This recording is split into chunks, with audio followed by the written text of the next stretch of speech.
We bought that home for 35 grand. We were Okay. intending to put about 60 into it, and we Okay. thought we were going to sell it for like, I don't remember those first numbers. I want to say it was something like 180 maybe. There was some holding costs in there and stuff and selling costs. So it was going to be a pretty good flip. And I thought I had enough in there. And then we got towards the end of the first $60,000 and I was nowhere near like even halfway done. And so I went to the bank and I was like, hey guys, I'm gonna need to borrow some more money. I ended up having to do that twice throughout the project. I think we ended up going up to like 150, 175, something like that in renovation costs. So it was like triple my original budget for renovation. It was a lot. Hey, what's up, guys? In today's episode, I'm very, very happy about this episode. And the reason being is because I love when our guests are transparent, right? Because not every deal that you do is going to be successful. Sometimes you're going to make some mistakes. Sometimes you learn from them. Sometimes you don't. Well, on this week's episode with Chris Marshall, we're talking about, flips going wrong, things that happen, mistakes that you make in the beginning and how you learn from them. And then also, he's doing something very innovative with software to help fixing flippers really be able to qualify for funding, easier by having everything dialed in for you. So let's jump into this episode with Chris Marshall from St. Louis, who's now in Ocala, Florida. And he's going to talk about some of the things that he do with his fix and flips and his rentals and how he uses software in order to get more funding in the door for his projects. All right, guys, let's jump right into this episode. You're listening to the We Love Equity Real Estate Show, a podcast that discusses the intricacies of real estate investing with your host, Mrcs E. Maloney. Mrcs is a real estate investor best known for being the equity king. He's been awarded that moniker because he and his team find amazing real estate deals. He will be talking with investors who have done some transformational things in the real estate industry. They'll discuss their process, their strategies, and how their investments transform their lives and the communities they invest in. We welcome you to the We Love Equity Real Estate Show. The We Love Equity Show is brought to you by ASREA, widely recognized as an outstanding resource for real estate investors with exceptional education, networking, and support, along with profit-enhancing benefits in all aspects of real estate investing. Visit ASREA at www.asrea.org. That's visit ASREA at www.azreia.org.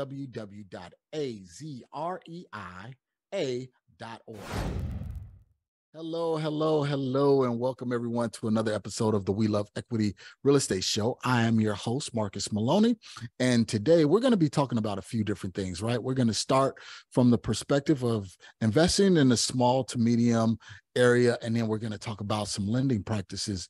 So come on, if you need money, this is the place where you need to be, right? If you need deals, if you need education and wisdom, this is the place to be. So on today, we're going to be talking with Chris Marshall, who's originally from the St. Louis area, but now is in Florida. And we're just going to chat it up with Chris and see what he's doing as far as a real estate investor and what he's looking for in the future. He has some big, hairy, audacious goals. And we want to talk to him about those things on today because we want you to get a perspective of no matter where you are, you got to have an end in mind, no matter how big that end is. All right. So Chris, man, welcome to the show. How are you? Thanks for having me. This is awesome. I'm doing pretty well. It's a good day. Great, man. So for those who don't know you and those who need to be introduced to you, because I didn't go over any bio or anything like that, please introduce yourself to the We Love Equity audience.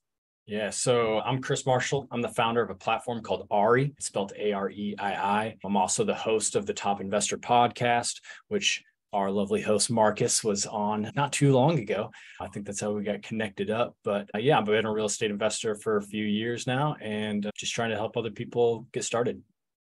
So give me your background. So I know we were talking about like finished work with concrete and construction. Mm-hmm. So how did you actually get started in real estate investing?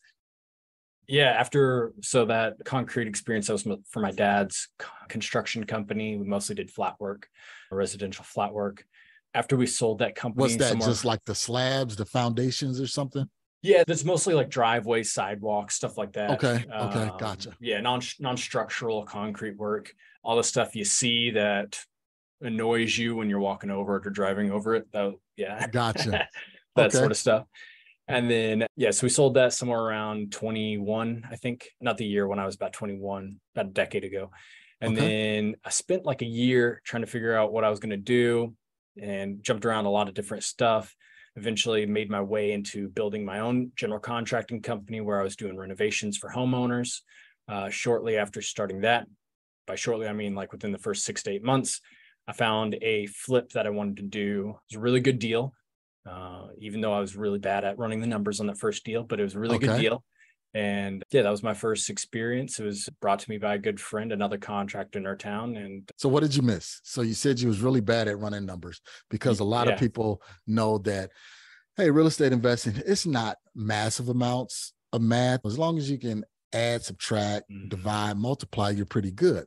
But what did you think you missed on that deal to make it not such a great deal for you? yeah, I thought I was really good at running the numbers. I mean, I had a really good spreadsheet. It was really cool, really in-depth stuff.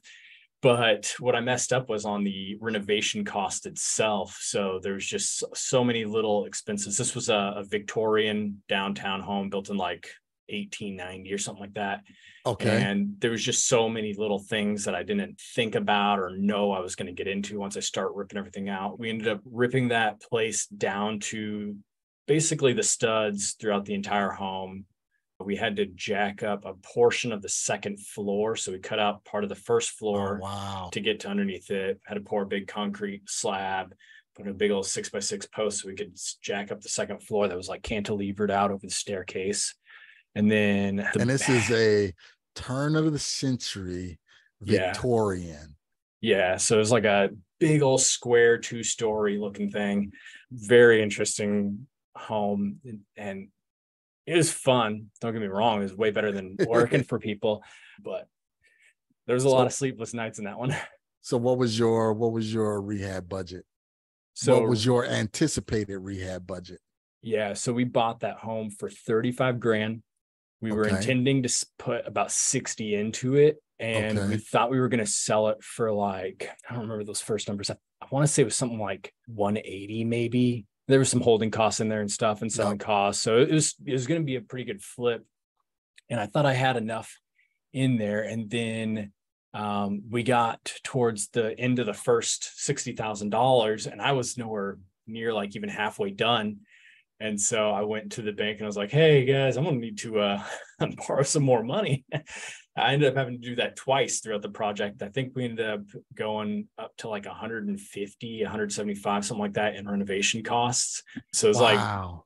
triple my original, Right. budget for renovation. It was a lot. We tried to reduce some of the old cracked ups. Oh my goodness, not the stucco, Like the plaster, lath and plaster. yes, thank you. Okay. Yeah. We tried Gotcha. to redo some of that and it was so cracked. And then when we started, because not just was a portion of the second story collapsing, so we had to jack that up. We also had to fix part of the exterior foundation and raise all that up as well, because the back half of the building. So by the time we were done raising up the stuff, just there was so much plaster cracked and destroyed all over the place. We just had to Yeah. remove basically all of it off all the old laths as well and just go back up with brand new sheetrock. And so there's just a lot of like expenses that I was like not So planning for. I wish you would have called me Chris, or wish you knew me at the time, because Yeah. anytime you get into those old Victorians, right, you got that lath and plaster, and this is in the Midwest area. So, Yeah. and you had to do structural work. So yeah, whenever we go into a project, because I do quite a few deals in Chicago, and whenever we go in and we see plaster, we automatically know that we're ripping everything out or we're going over it with fresh drywall. Fresh. Because yeah, that plaster starts to crack. Once it starts to crack, there's really nothing else that you can do with it. So you had a 60 grand budget on a turn of the century Victorian. That Yeah. was probably 2,000 square feet? This Minimum? was, I think it was somewhere around like 1750. If I remember, it was under 2,000. Okay. And it wasn't a huge Victorian, Okay. not like one of the crazy ones you'd see on like Gone with the Wind or something like that. Yeah. It was a smaller town Victorian home. Yeah. But general, right. You got 1,700 square feet. You round that up. You might as well say 2,000. So 2,000 square feet on a turn of the century Victorian. I would have told you immediately, Chris, probably budget 120 grand for your rehab. That would have just been, without walking into the property, seeing anything, I would have been like, okay, 120, that's our baseline. We're starting there as a rehab. And you came in at what, 160, 150? Yeah. Okay. And so part of that was originally when I was doing the numbers, I did all the work myself except for a couple pieces, the plumbing, the roofing, and the siding. And so a lot of it was me planning on not taking a paycheck for the 3 months that I'd planned to do the renovation. I think we ended up going like 8 months out on the renovation. Gotcha. Just me and my dad on there every single day and weekend and nights. And so by the time we got a couple months in, I was like, I'm going to have to take a paycheck. So that ended up getting included into the renovation budget and had to take a couple extra draws from that. But yeah, it was definitely a learning experience. And you know what? One of the things, Chris, is that, and this often happens with contractors, right? Because they're so used to the skill set and knowing what needs to be done, they immediately do exactly what you did. Say, hey, you know what? I'm not going to take a paycheck. I'm just going to go in and I'm just going to do this thing myself. And you have those ambitions, you can do the work, but it's just that time frame that starts to get away from you. And then it's the holding cost starts to stack up. And then, like you said, there's other miscellaneous things you tend to find while you're doing the work. So, but thank God you came out of there slightly unscathed and you learned from that lesson. Now, let me ask you this. Yeah. By doing that, did you turn a profit? Did you break even? Did you lose some money? How was it when you finished? Yeah, I was pretty worried. So we finished up with that project. I don't remember what month, but we were getting towards the beginning of school year after we had listed it. I think it sat on the market for somewhere around like a month and a half, 2 months. We're getting close to the start of the school year. And I'm like, we need to get this thing sold now or a tenant in it, or we're going to have trouble getting placement in here. And so I gave it over to my property manager. While we were waiting for it, I'd already purchased a second home and turned that into a rental. So we had a property manager we were working with. I gave it to them to do tenant placement. The day they found a tenant and I had signed the lease agreement, we got a full price offer for I think 200, which was going to net us something like 20-ish grand, 25 grand on the project, which wasn't much. It was a lot to me at the time.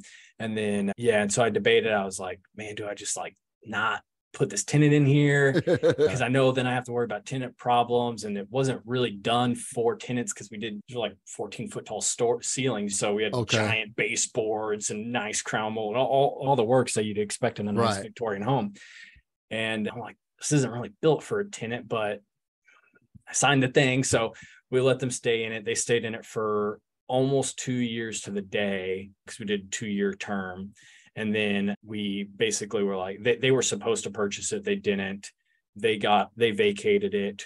We took it back. I had to put something like another $7,500 to fix like damaged baseboards and stuff. And I was so new as a landlord, I let them have a giant German Shepherd in the property. Oh, wow. And a new property. Yeah. So he destroyed the baseboards and all sorts of stuff. And I'm like, okay, destroyed the nice banister going up. And I'm like, And so, that was fun. Fixed it all up again, relisted it, I think at 265. Oh, wow. Okay. And I think we ended up selling it for 270. They went above. So all said and done, we made a whole lot more than I thought, or we were going to. And then after holding it for the 2 years, even with the added extra headache and the extra expenses, we got to depreciate it a little bit more and all that good stuff from holding it for longer. But yeah. So market appreciation saved you there. Yeah. Right. Yeah. Yeah. That doesn't always happen. So it was great that it was within this time frame where appreciation was rising annually. And because of that, you were able to be saved by that. So lessons learned, right? Yeah. Don't allow a German Shepherd in a newly flipped house. Yeah. Right. If you're gonna flip it. Yep. Wait a little longer than like a month and a half, 2 months before you start considering put a tenant in it, even if it is coming up on school year, and then still even double consider. Yeah, because you could have had the option where you could have just contacted the tenant and said, hey, we had it listed as a rental, but also we had it listed as a for sale. And unfortunately, same time we signed the lease, we got a full price offer on the property. So unfortunately, we need to sell it.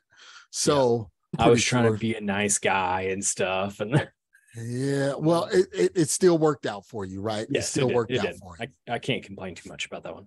So what was next after that? So you did that one. What was next? And because I know you took away some key learning lessons from that to go into your next one. Yeah. So after that, we built a small little commercial building. And then we bought it wasn't turnkey, but basically a turnkey rental. It wasn't enough to consider it a BRRRR, in my opinion. There's a little bit of miscellaneous work before we could put a renter in there, but that one was cool because it's when I learned about closing credits. So I really liked that. And I try to use that strategy whenever I can now. And then after that one, did another flip. We bought a halfway done flip. A father and son tried to flip a home. They underestimated the amount of work that they needed to do in it. So it was like all torn apart, and there was just like random material stuff sitting around. But yeah, did a couple more flips, couple rentals. And then eventually we moved into this downtown historic commercial building right on the courthouse square, where like all the nice coffee shops and all that stuff were in our town. And, so that was the last one that I bought up there. So I know before we jumped on, you said one of the things that you did was you tried to go for financing and you stepped out, and you were an entrepreneur. You left your job, went out on this ambitious goal, and then your wife did the same thing also. And then you went for financing. This is one of the things that I tell people, because a lot of people, when they're getting started in the real estate, they say, hey, you know what, I'm going to quit my job and I'm just going to go all in. It's either do or die. What did you learn from that? So basically, if you quit your job, you don't have consistent income. It's really hard to get loans for stuff through conventional means. And so I was so new. I'd barely heard of like hard money lenders. I think I had tried to reach out to a hard money lender. I know I tried to use them while I was in Missouri, but I didn't know many of them. So I only found one and talked to them, and they were from about an hour away from me. And it was just really sketchy and hard to figure out. I remember thinking all that. I was like, man, that seems like a lot of money to spend just for, a loan, because I didn't know any better. And then, so eventually when that first deal came across our plate, I just knew it was like a screaming deal. And I had heard, if the deal's good enough, the money will find you or whatever. Yep. So I'm trying to figure out what I was going to do. I got to talk to the actual owner, and he was another real estate investor. I'm like, look, I'm starting out. I don't know how I'm going to get the money for this. I know I can. I know I want to. I promise I'll figure it out. Can you just work with me a little bit on the time? And this was at a different time, so people weren't like, you need to have cash in hand today or it's gone. Right. I wasn't dealing with that sort of market, so we could wait. And so he gave me a couple of weeks, and throughout that time, I had put together like my entire plan. So I found a really good realtor who's really well known in town.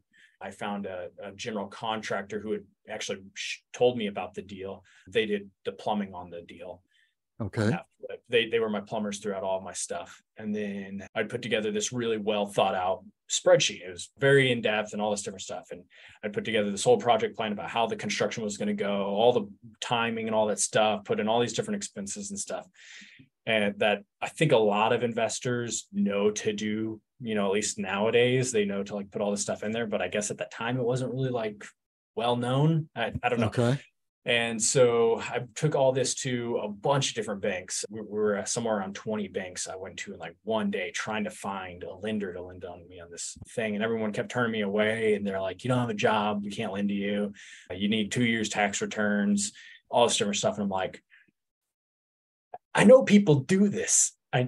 How do people do this? And so finally I went into this small little community bank who that contractor told me to go to first, but I didn't listen to him until the very last. It was like 19 or 20 banks in. I went to them, and the main guy that I ended up talking to was like their commercial lender or something like that. And he's like, this is interesting, but we got to put this in front of the president of the bank if you have any chance of getting this done. He's like, I think it needs to be this one specific type of loan product. And back then I didn't know anything about all these different loan products that banks have. And I was like, whatever, I just need 35 grand plus some renovation costs. And so they brought in the president, and he's like, yeah, we can do it. And what ultimately happened was they put me on it was a in-house portfolio loan through community bank. So they weren't going to sell it off. There was no secondary market or anything like that. They didn't have to abide by all these different rules and laws around consumer lending rights and all this different stuff. And basically what happened is, so fast forward a couple of years, we started this software. When I went back to them and asked them why they lent to me on this thing as part of my customer discovery idea validation stuff, they said, because I had a plan drawn out, and then I brought them to people who they knew and liked in the community. They knew that both the realtor and the other contractor were really well known. They knew what they were doing, that they felt comfortable lending on that first deal. So that was ultimately how I ended up getting that first loan. Well, there's some key takeaways there, right? There's quite a bit in there, but the main key takeaway is the community banks, right? I always tell people when you're starting out, you want to go to your local community bank or your local credit union, something like that. Not the big banks, Wells Fargo, B of A, and, Chase, everything like that. You don't want to go to them. You want to go to that small local community bank, because it's the relationships that you build with those bankers. Like you said, hey, you know what? I got to take this to the bank president. Bank president comes in and you're face-to-face dialoguing with the bank president. And I say that because I do quite a few of the deals that I do with the small local community bank. That's awesome. So whenever I need financing or anything like that, they don't ask for 2 years of tax returns. They don't ask for, all of this other stuff. They know, okay, you've been doing this for a while. And this was even before I started doing it for a while. Yes, at the beginning, it was like, okay, well, let me see your scope of work. Let me see your plan and everything like that. And they qualified the project before they even qualified me, because it's a small community bank. They wasn't selling off the note, right? So everything is held in-house. So if they need to take back the property, it's an asset on the books that they can physically touch. It's right there in the community. And more than likely they know someone in the community that will be able to take that project over in case that you can't get it done. So that's the power of having those small local community banks, to where they'll loan you that money without being so meticulous on everything that you have to have. But another key thing was, again, you did your due diligence. You partnered up with people in the community. So they didn't have what they needed to validate you, but because of who you were working with on the project, they had the history. So they were like, okay, well, he's working with this plumber and this realtor. So then I know they vetted the deal. So the deal must have some legs and must be good. And we're underwriting the deal. So now they're doing their checks and balances on the project and not so much on you. Right. So guys, you're listening to Chris. That's key on working with small community banks. I always tell people one of my best deals that I've ever done, and it's in that property is in my portfolio right now, is I walked into a small community bank. It's the bank that I normally get all of my portfolio loans on. And I said, hey, you know what? You guys got any dead assets that's on your books that you're looking to get rid of? He was like, yeah, you know what? I do. Here's a property address. Go and take a look at it and let me know what you think. went back and told him, yeah, I'll buy it, but this is how much I can buy it for. And it was like pennies on a dollar. And he was like, sure, let's get it done. So I was all in on that property for a little bit of nothing, and this cash flowing $1,200 a month. Nice. That one deal, you know. And did they also lend on it too? Did they also do a loan on it? Nice. Yes, they also lent on it. So did they lend at 100% purchase price? 100 plus the rehab. plus the rehab. So I had absolutely no money in this deal, right? And that's then awesome. Guess what I did? Once we did the rehab, I went back to him, and then I was like, hey, you know what? I want to leverage this property so I can go and buy another property. And they lent, you know, on that property so I can go and buy, you know, another property. So basically no money out of pocket. Actually, you know what? Let me stand to be corrected. I received a check at closing for buying the property. There you go. That's even better. you know, yeah. So like their loans are just so incredible. So that whole strategy and structure is what we built the software around, is getting that set up for users. So like we just closed a loan with that same bank that I did that first loan with up there in Missouri 2 Fridays ago. And so they're still right now, this is crazy. They're a point above prime. They've been a 1 point above prime since I've been working with them. So we got their loan at 7.85. I think it's like nuts, like how cheap commercial, like doing those small community banks. Now, not all small community banks would do this, because like there's 3 or 4 here just in Ocala where I'm at. And I'm right now, I think I found one who will finally work with our users and do the strategy on more of a broader term for Florida residents and or for Florida investors. And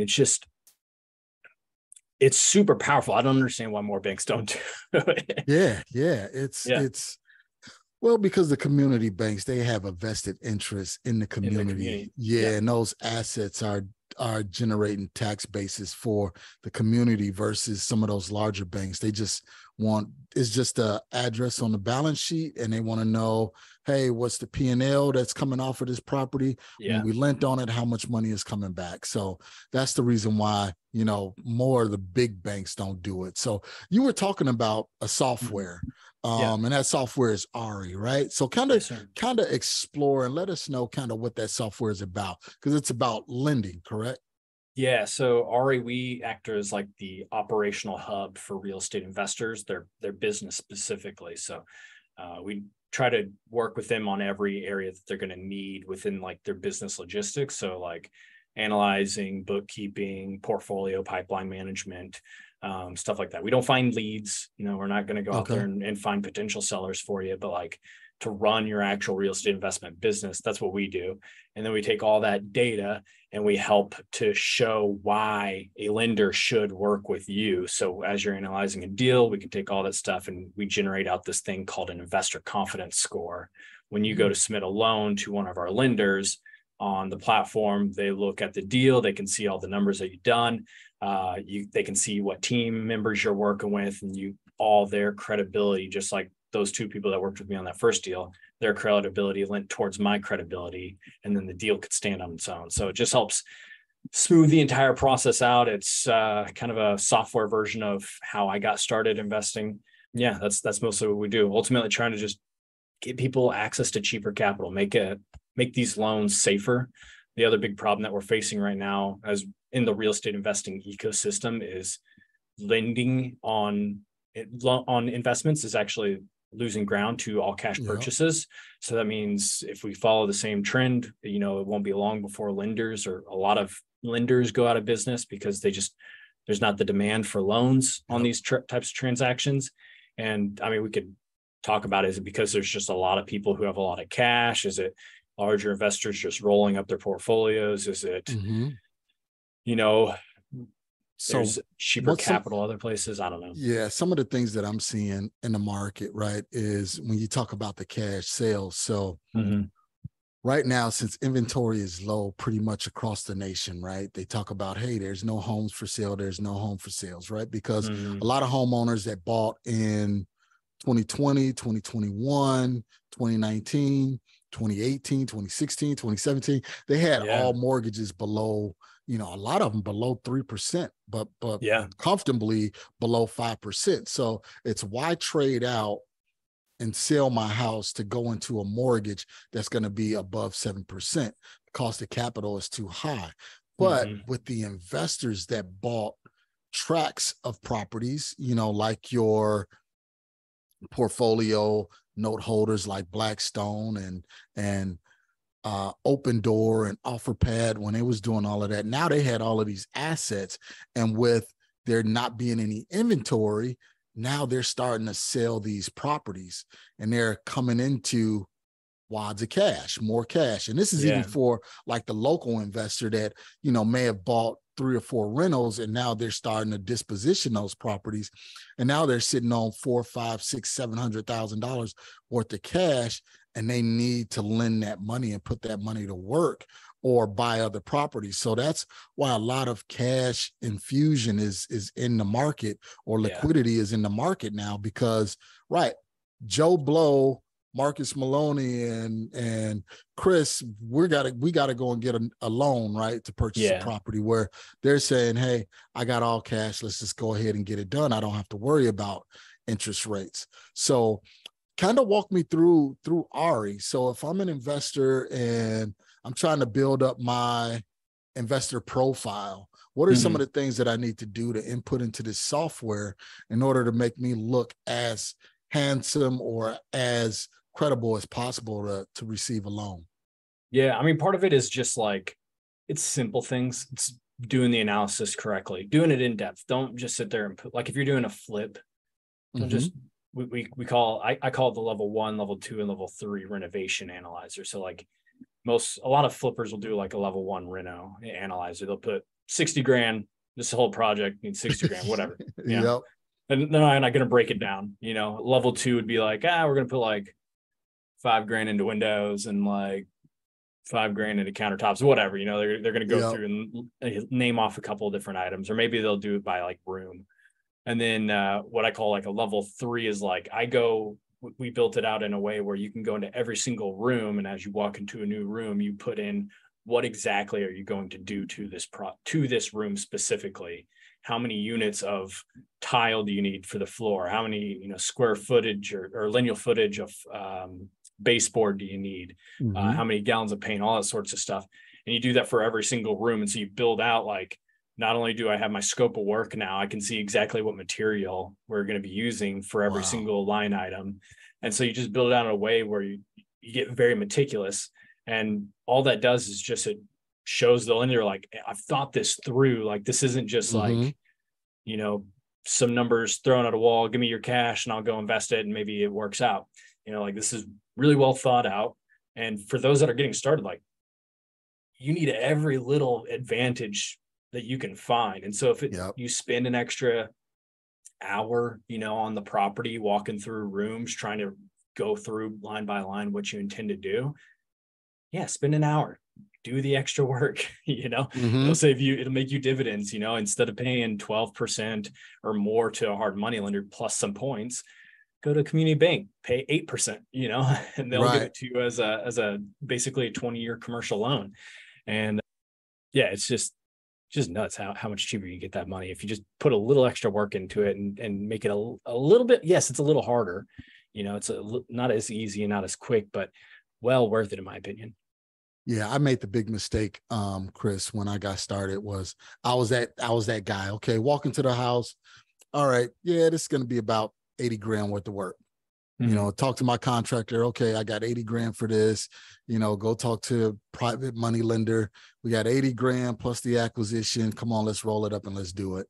And then after I got, lost a little bit, I started really digging deep into the numbers. So now we have a spreadsheet, that goes over everything. So I know if I move a number over here, it's going to tweak this over here. And now I have the confidence knowing, okay, if I go to my lender and say, hey, I need 80 grand for this rehab, here's my spreadsheet. They can see, all right, line item by line. Okay, he's spending this on windows, he's spending this on this, and then they're more confident in, you know, lending the money. And that's what I tell everybody is you want to be as detailed as possible, because that will limit some of the mistakes that you can make. Yeah, absolutely. And this is what Ari does. Ari kind of digs into that and provides that scope of work plus the lending plus everything else that's needed. Yeah, it does a lot. It's a pretty ambitious platform, I gotta admit, but yeah, that's where we really like thrive, is just on that per property analysis. We really dig in and built out a lot of cool tools, I think, for that, to help users out, and then ultimately you leverage all that to help them get better lending. Okay, so let me ask you this, Chris. So if somebody wanted to use the software or the platform, where do they need to go in order to kind of check it out and see, you know, how its functionality and everything like that? Yeah, so the website is www.areii.io. So RE.io. And then right on there, it's got all the stuff. It is a PWA, which stands for Progressive Web App. So it works on any device. And better yet, you don't even have to go to your app store or anything like that to purchase it. You can just, if you're on a mobile device, you can add it to your home screen, and it works just like any other app on your phone. Wow. Yeah. I'm also a techie. So like, if you guys don't know, there's a lot of really cool websites out there that work like apps that you don't need to have a specific app on your phone for. But yeah, so that's how you can get it. And then you can use it on your mobile device, use it on a laptop, whatever you want. Okay. And that's AERII, correct? AREII. AREII. Okay. Artificial Real Estate Investment Intelligence. Perfect. Yeah. So Chris, tell me, what's next for you, man? And how can we get in contact with you personally? Yeah. So anybody can go to thechrismarshall.com. Pretty much any contact information is on there. I think my cell phone's on there, so you can text me. You could email me at thechrismarshall.com. However you want to get in touch with me, it's all on there. Gotcha. And then what's next for me is, so back to the story of how I used to do flips. We it's really just a one-man show. Occasionally my dad would come in and help me, but now I live 1,000 miles from him, so he's probably not going to do that a whole lot. Yep. So the way I used to do is I'd do really big, ambitious flips. I'd be there all day long. I can't do that anymore while I'm trying to build a software company. So I'm actually like figuring out what I want to do next. I'm moving more into the note space, writing some loans myself. And then I really want to get into commercial retail spaces. So I'm figuring that out. Yeah. All right. Well, much success to you. I'm sure you'll get it all done, man. You're a very ambitious guy, and you seem to tread the waters and make it happen. So we wish you all the best. So Chris, thank you so much, man, for being here as another successful guest on the We Love Equity Real Estate Show.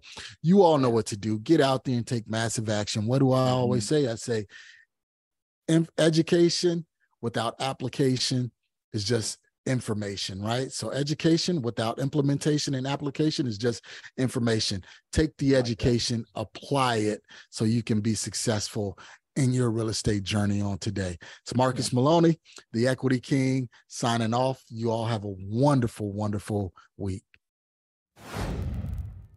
Thank you for listening to today's show. I picked up some great actionable items, and I'm sure you did as well. If so, let me know. You can always reach me via social media at facebook.com/MRCS Maloney, Twitter at MRCS Maloney, and of course, IG at MRCS Maloney. You can also always reach me via email at mmaloney@equityri.com. Make sure you reach out to our guests as well. You can always find their contact information in the show notes below.